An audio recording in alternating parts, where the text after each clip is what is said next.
Olá, estrategistas! Estamos de volta para o nosso bate-bola de Direito Processual Civil. É um grande prazer estar aqui com vocês novamente e hoje nós vamos trabalhar atos processuais. Bem, antes de começar eu queria fazer exatamente uma metáfora com o que é o processo civil, pensando num jogo de futebol. Então vamos aqui, eu coloquei para vocês uma foto de futebol, aqui o maior de todos, o Atlético Mineiro, em um ataque contra o Botafogo, para a gente entender que o direito processual civil ele é exatamente isso. Ele é a configuração de todo um sistema. Então a gente não pode imaginar que cada parte vá jogar sozinha. A bola não joga sozinha, os jogadores não jogam sozinhos e o juiz não apita sem ter ninguém. Mas para efeitos didáticos, nós vamos trabalhar os atos processuais separados dos sujeitos do processo, que é o outro tema da próxima aula, para a gente poder entender melhor como que funciona esse todo do direito processual civil. Tal como o futebol é um todo harmônico, em que as partes podem ser entendidas como os jogadores, nós teríamos ali como procurador talvez o capitão do time, porque o jogador não pode falar diretamente com o árbitro, com o juiz da partida. Então ele usa da procuração, ele confere procuração ao capitão do time para falar com o árbitro. Feita essa metáfora, essa brincadeira para a gente entender, visualizar como é o direito processual civil, passemos então aos atos processuais. Bem, durante muito tempo se entendeu a relação jurídica como linear. Então tínhamos de um lado o réu, de outro o autor, ou vice-versa, e o juiz era entendido como alguém neutro, que não integrava de forma alguma o processo.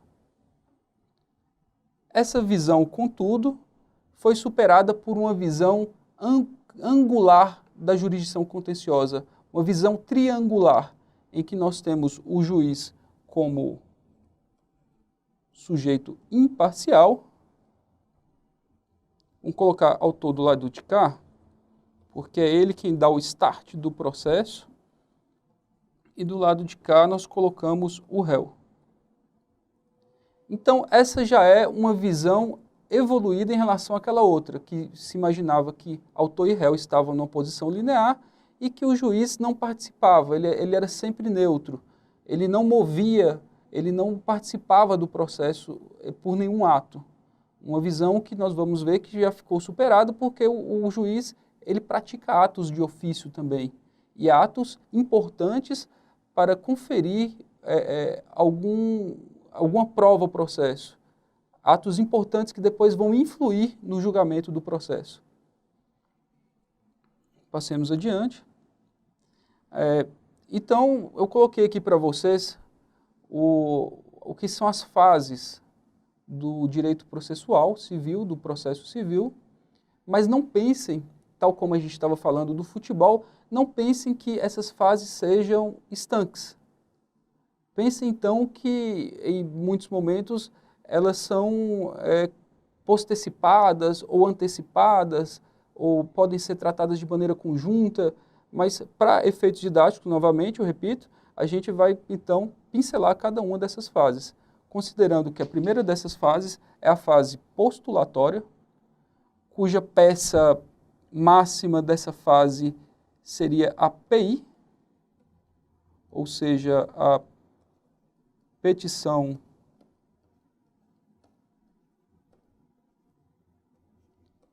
inicial por parte do autor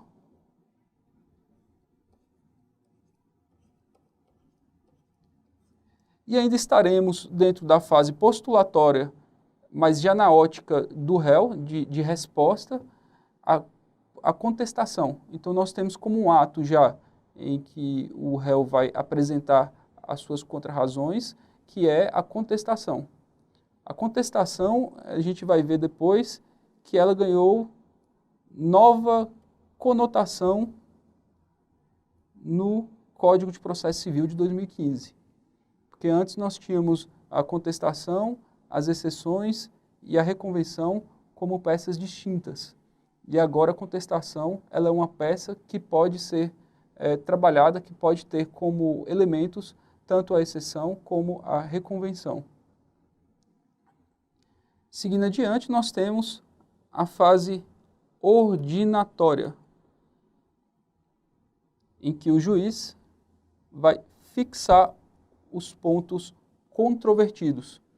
Então, nessa fase ordinatória, ele vai ordenar o processo. Ele vai determinar quais são os pontos controvertidos, vai organizar os atos a serem praticados, vai dizer se tem que ter, quais as provas que têm que ser produzidas, a quem cabe o ônus de uma ou de outra prova. Então, vamos dar um exemplo aqui.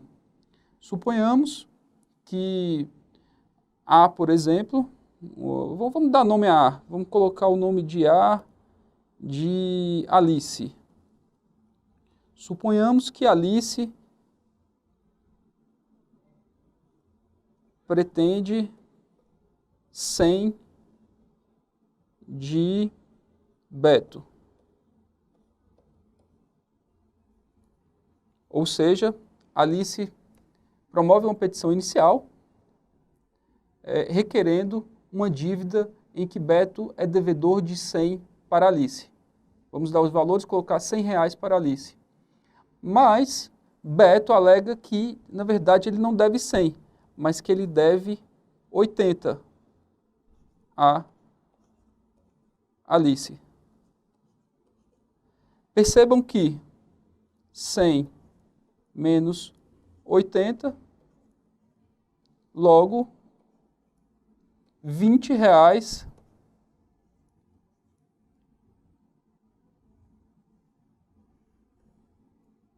passam a ser o valor sobre o que não se tem certeza. Ou seja, Alice pede 100 a Beto. Beto alega que deve somente 80 a Alice. Logo, R$20 é o valor que se já reconhece, que não se reconhece a dívida. Os outros R$80 estão pacificados. Então, o ponto controvertido vai ser a dívida em relação aos 20. Aqueles R$80 que Beto reconheceu como dívida, não tem mais controvérsia sobre aquilo. Acompanhe novamente. Alice disse que deve 100 a Beto. Beto reconheceu que deve 80 a Alice. Logo, 100 menos 80, R$20 somente será o ponto controvertido a ser questionado. Mas não se preocupem com isso agora. A gente vai mais na frente, nós vamos praticar mais, vamos entender outros exemplos. Isso aqui foi só para dar uma ideia do que é a fase ordinatória, em que o juiz vai fixar os pontos controvertidos e vai dizer quais são as provas a serem produzidas no processo. Então, seguindo em frente, nós vamos ter a fase instrutória, que é exatamente essa fase de produção das provas, da audiência, da conciliação da instrução e julgamento, em que as partes vão indicar testemunhas, em que as partes vão depor, em que vão ser produzidas todas as provas e toda a instrução do processo. Daí porque se chama fase instrutória. A fase decisória é a fase em que o juiz decide. E daí a gente pode considerar que a sentença é, por excelência, a peça fundamental da fase decisória.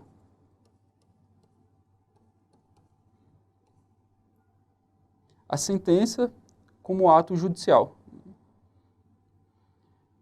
Mais adiante, a fase executória, que já seria no momento em que não há mais controvérsia em relação ao direito material, mas sim sobre a maneira como ele vai ser executado.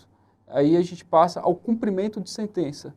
O juiz já definiu o que uma parte deve à outra e determina que se cumpra aquele que ele decidiu no processo. essa fase nós chamamos de cumprimento da sentença. Ou também podemos, por um outro tipo de processo, que não o de conhecimento, chegar a essa fase por meio do processo de execução, que também nós trabalharemos oportunamente.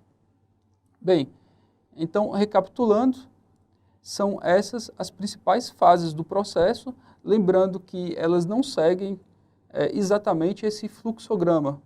Elas podem ser acumuladas em dado momento, elas podem ser postecipadas ou antecipadas, conforme o entendimento do juiz e novidade do Código de Processo Civil de 2015, conforme também entendimento das partes, que a gente vai ver isso no artigo 190 do CPC 2015. Mas o que seriam os atos processuais? Lembrando lá do futebol, nós temos que o objetivo dos jogadores é marcar o gol, é vencer a partida. Então, nos atos processuais, as partes vão ser as principais atoras do processo. E elas vão colocar suas pretensões em petições, na forma de petições. E por meio dessas petições, elas vão fazer andar o processo. Até porque o juiz ele vai ter a condução do processo formatada pela petição inicial. Ele não vai poder conceder ao autor, regra geral, muito além do que ele pediu. A gente vai ver algumas figuras do direito processual civil que põem a salvo esse direito do réu, que é de não conferir ao autor além do que ele pediu. Aí nós vamos ver o ultra petita, o citra petita e o infra petita, oportunamente. Mas os atos processuais são o que, afinal? Podemos definir o ato processual como o comportamento das partes, do magistrado e de todos os auxiliares da justiça, no sentido de criar, de modificar ou de extinguir um direito dentro do outro.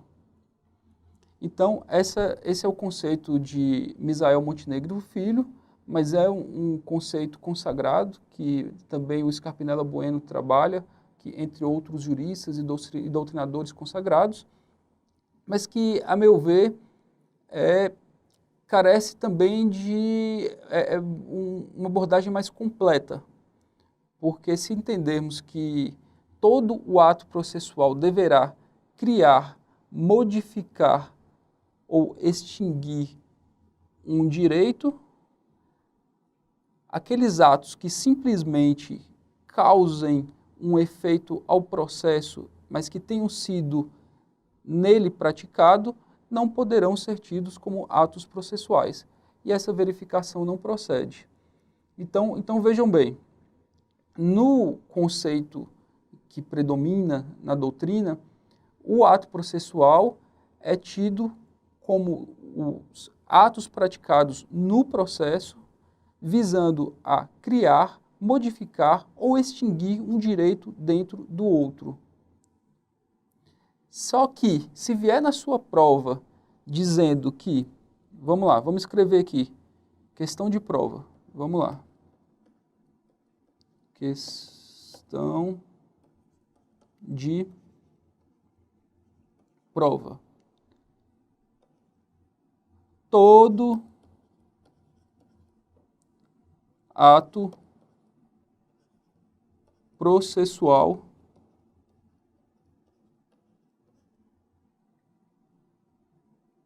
cria,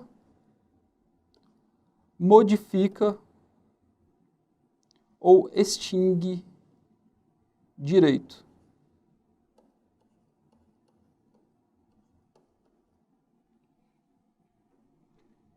Então vamos lá, aqui, questão de prova. Todo ato processual cria, modifica ou extingue direito. Qual o gabarito dessa questão? Como a gente viu, isso aqui estaria errado. Porque Há atos praticados pelo juiz, há atos praticados pela parte ou pelos auxiliares da justiça que não causarão outro efeito ao processo que não seja dar seguimento a ele. Então, nós temos, por exemplo, os despachos meramente ordinatórios, que visam simplesmente a dar curso, a dar sequência ao processo. Ou veremos também que os atos dos auxiliares da justiça, que muitas vezes são praticados por delegação do juiz, visam também a dar um impulso ao processo. Então, visam a garantir aquele princípio do impulso oficial do processo, em que a parte, primeiro, ela dá início ao processo, mas ele continua, ele dá sequência pelo impulso oficial. Esse é um dos princípios do processo. Então, eu coloquei aqui para vocês, aqui embaixo, um conceito que é mais abrangente, em que ele considera que os atos processuais são o fruto da ação destinada a produzir efeitos no processo, como exemplos, a petição inicial e a sentença. Mas que nós podemos colocar também os despachos, inclusive aqueles que não tenham qualquer conteúdo decisório. Aliás, a regra do despacho é essa, que ele não tenha mesmo conteúdo decisório.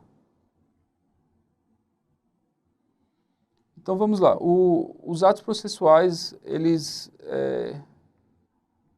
não são, contudo, os únicos a praticar efeito no processo. Nós temos como exemplo os fatos processuais, que também causam efeito no processo e não são atos. O que distingue os atos dos fatos é a vontade humana. Enquanto os atos são praticados por vontade da parte ou de algum dos sujeitos do processo, os fatos processuais se dão por algum motivo natural.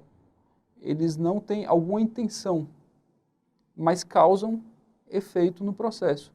E como exemplo, nós podemos citar que decorrem, que acabam por produzir efeitos no processo de maneira não intencional. É o caso da morte da parte ou o decurso do tempo. Então, suponhamos que a parte falece. Isso vai ter um efeito para o processo, que vai ser a suspensão ou extinção do processo. Mas não foi um ato deliberado, intencional. Daí porque nós classificamos como mero fato processual. Um fato que causa efeitos no processo, mas que não houve intenção para ser praticado.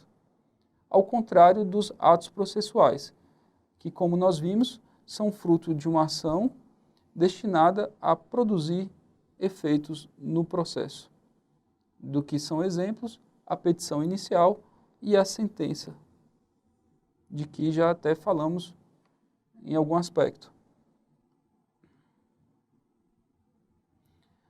Os atos processuais, eles podem ser classificados de duas formas, por um critério objetivo ou por um critério subjetivo. O Código de Processo Civil prefere o critério subjetivo, que é inclusive o que ele adota. A gente vê no Código a divisão em atos das partes, atos do juiz, atos dos auxiliares da justiça, e entre tantos outros atos, de maneira exemplificativa que o Código trabalha desses atos. E o critério objetivo, por sua vez, ele classifica em ato de iniciativa, ato de desenvolvimento e ato de conclusão. Repare que ele guarda uma proximidade grande com aquilo que nós vimos das fases processuais. Daí nós temos que os atos de iniciativa vão estar dentro daquela primeira fase, que é a fase inicial do processo. Depois nós temos a fase de desenvolvimento e a fase de conclusão, que vai ser a fase decisória do processo.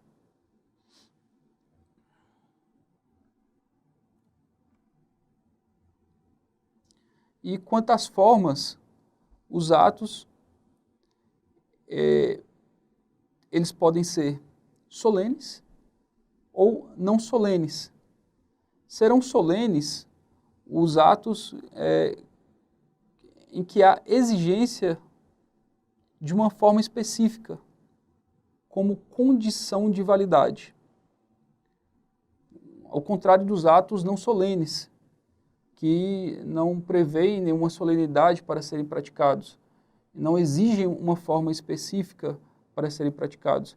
Então a solenidade é nesse sentido, é de não ter uma forma prevista em lei para que seja praticado como requisito de validade. Apesar de que a questão da validade ela pode depois ser suprida se esse ato não causou dano a ninguém, não causou dano a outra parte e veio a ter um efeito válido dentro do processo.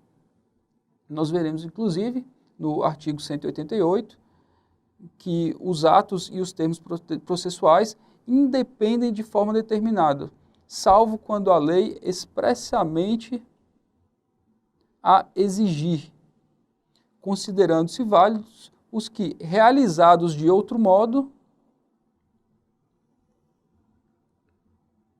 lhe preencham a finalidade essencial. Então, reparem bem isso. Essa segunda parte do artigo 188, ela é muito importante, porque ela fala que se os atos forem realizados de outro modo e, mesmo assim, preencherem a sua finalidade essencial, eles serão convalidados. Eles serão tidos por válidos e não serão sujeitos à anulabilidade.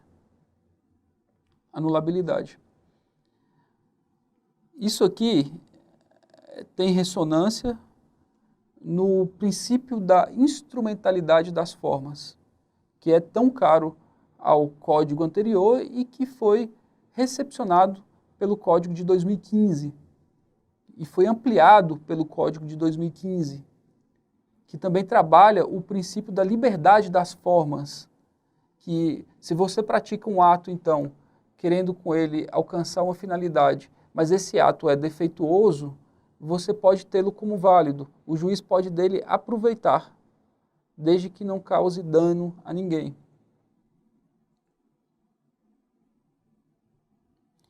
E com isso se visa combater um formalismo excessivo, um legalismo excessivo que iria impedir uma maior celeridade do processo. Reparem, portanto, que o processo civil ele está o tempo todo trabalhando os princípios, alguns deles que a gente já viu nas primeiras aulas, e aqueles princípios constitucionais, aqueles princípios do processo, princípios da jurisdição, como o princípio da inércia, o princípio da congruência, e esses princípios eles estão permeando todo o código. Daí porque, como eu já falei no início, a gente não pode entender de maneira isolada cada parte do processo. Hoje, quando a gente está falando aqui do livro 6, da parte geral, que é dos atos processuais, a gente não pode ver os atos processuais de maneira separada dos seus sujeitos, de quem os pratica. Até porque o código adota a classificação subjetiva. Então, isso é outra questão que já caiu em prova, se o código adota a classificação subjetiva ou objetiva. Não, ele classifica pelas partes, por quem o pratica. E nós já vimos alguns desses que praticam, que é a petição inicial praticada pelas partes, a resposta do réu praticada pelas partes, a sentença, a decisão interlocutória, o despacho, que são atos judiciais praticados, portanto, pelo juiz. Então, vejam que o processo civil é dinâmico. Então, a partir do momento que vocês conseguirem entender o processo civil como essa partida de futebol, como algo dinâmico, em que todas as partes conspiram para o espetáculo, que, na verdade, o espetáculo é muito mais grandioso do que uma partida de futebol, porque lida com bens e valores muito mais importantes para a gente do que a partida de futebol, a gente vai passar a apreciar um pouco mais o processo civil. E isso é importante para a gente que está estudando para concurso. Aliás, o brasileiro já gosta muito de judicializar suas questões. Podemos ver que no estoque de processos do Brasil hoje, a gente tem em torno de 200 milhões de questões a serem resolvidas pelo judiciário. É um alto grau de judicialização. Mas isso tem um aspecto bom, quer dizer que, de alguma forma, as pessoas estão tendo acesso à justiça. Veja a Defensoria Pública, que ganhou tanta importância nesse novo Código de Processo Civil. A Defensoria Pública, que já está num contexto de autonomia constitucional, já tinha a sua lei própria, mas que no Código de Processo Civil anterior, ela não tinha os seus prazos reconhecidos para contagem em dobro, e agora nesse atual código já tem, no Código de Processo Civil de 2015, é uma instituição que promove o acesso à justiça das pessoas que não têm condição econômica ou que por alguma razão precisam da advocacia pública para promover os seus interesses. Então vejamos, dentro daqueles princípios que a gente estava dizendo, de liberdade das formas e de instrumentalidade das formas, que é aquela coisa de que às vezes você até pratica ou peticiona de forma errada no processo, mas o juiz entende o que você quer com aquela petição e a recepciona como se fosse o ato correto.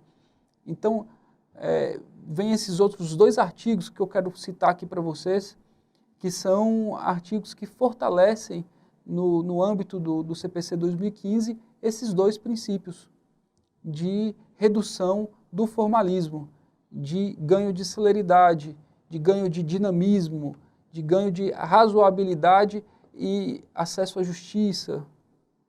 E também podemos dizer de atendimento ao devido processo legal. Então, nós temos o artigo 277, que prevê que quando a lei prescrever determinada forma, o juiz considerará válido o ato se, realizado de outro modo, lhe alcançar a finalidade. Vamos ver que isso aqui está bem dentro do que nós lemos da segunda parte do artigo 188, que considerando-se válidos os que, realizados de outro modo, lhe preencham a finalidade essencial. Então vejam que é um texto bem semelhante. A lei prescrever determinada forma, o juiz considerará válido o ato se, realizado de outro modo, lhe alcançar a finalidade. O erro de forma do processo, agora é o artigo 283. Vamos ler juntos, vamos lá. O erro de forma do processo acarreta unicamente a anulação dos atos que não possam ser aproveitados, devendo ser praticados os que forem necessários a fim de se observarem as prescrições legais.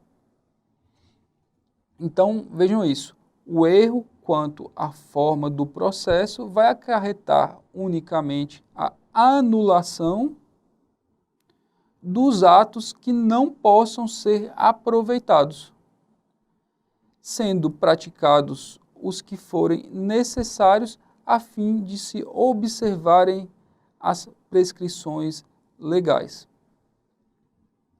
Vejamos o caso, então, de um juiz que praticou atos no processo, que foi presidente de um processo durante um certo tempo, mas que depois recaiu sobre ele uma exceção por suspeição superveniente ou uma questão de incompetência que foi resolvida e que tirou dele o processo. Assim, recebendo outro juiz aquele processo, ele não tem que repetir os atos que foram praticados em observância ao devido processo legal. Assim, tendo sido respeitado o contraditório, a ampla defesa, tendo sido praticados dentro da normalidade todos os atos até ali, o juiz ele não tem que repetir aqueles atos. Ele pode, a partir de então, seguir considerando válidos os atos já praticados pelo juiz anterior. Desse modo, dar-se-á o aproveitamento dos atos praticados desde que não resulte prejuízo à defesa de qualquer parte. Então, isso aqui sobre o que falávamos, o prejuízo, o dano à defesa de qualquer outra parte. Ou seja, ter um ônus excessivo pelo atendimento a esses princípios da instrumentalidade das formas e liberdade dos atos processuais. Então, vejam que o legislador, ele busca a todo momento um conceito de justiça processual. Ele busca o cooperativismo entre as partes também. É como, voltando ao exemplo do futebol, os jogadores têm que se tratar com fair play. A gente tem que agir com boa fé. E isso também no campo de futebol, isso também no processo civil, agindo dentro de um conceito de dignidade de justiça, respeitando a ordem jurídica. É isso que o juiz vai a todo tempo observar também, e que está fortalecido no Código de 2015, que é observar se as partes estão jogando conforme as regras, se as partes estão respeitando a ordem jurídica. Então, pessoal, isso era o que tínhamos para falar nessa primeira parte. Continuamos daqui a pouco.